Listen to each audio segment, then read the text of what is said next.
35ാമത് കോതമംഗലം ഉപജില്ലാ സ്കൂൾ കലോത്സവത്തിന് Kottappadi Mar Elias higher secondary സ്കൂളിൽ തുടക്കമായി. MLA ആന്റണി ജോൺ കലോത്സവത്തിന്റെ ഉദ്ഘാടനം നിർവഹിച്ചു. കോതമംഗലം ഉപജില്ലാ സ്കൂൾ കലോത്സവത്തിന്റെ 35ാമത്തെ പതിപ്പിനാണ് കോട്ടപ്പടി മാർ ഏലിയാസ് ഹയർ സെക്കൻഡറി സ്കൂളിൽ തുടക്കമായത്. കോതമംഗലം MLA ആന്റണി ജോണാണ് കലോത്സവം ഉദ്ഘാടനം ചെയ്തത്.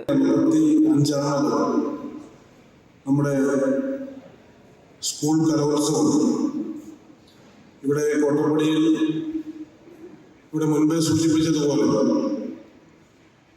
വളരെ വിപുലമായ ക്രമീകരണങ്ങളാണ് ഏതാണ്ട് 11ഓളം വരുന്ന സബ് കമ്മിറ്റികളുടെ നേതൃത്വത്തിൽ കഴിഞ്ഞ കുറേ ദിവസങ്ങളാണ് ആ പ്രവർത്തനം. AEO സജീവ് KB കലോത്സവ വേദിയിൽ പതാക ഉയർത്തി. 97 സ്കൂളുകളിൽ നിന്നായി 5000ഓളം വിദ്യാർത്ഥികളാണ് കലോത്സവത്തിൽ പങ്കെടുക്കുന്നത്. 8 വേദികളിലായി നടക്കുന്ന കലോത്സവത്തിൽ 333 മത്സര ഇനങ്ങളാണ് ഉള്ളത്. കോട്ടപ്പടി ഗ്രാമപഞ്ചായത്ത് പ്രസിഡന്റ് മിനി ഗോപി ചടങ്ങിൽ അധ്യക്ഷത വഹിച്ചു. കൽക്കുന്നേൽ മാർ ഗീവർഗീസ് സഹദാ പള്ളി വികാരി reverend father Eldhose Pulparambil, school manager advocate Biji P. Isaac, Kavalangad ഗ്രാമപഞ്ചായത്ത് പ്രസിഡന്റ് സിബി മാത്യു, ജില്ലാ പഞ്ചായത്ത് അംഗം റഷീദ സലീം തുടങ്ങിയവർ പങ്കെടുത്തു. News bureau, Kothamangalam.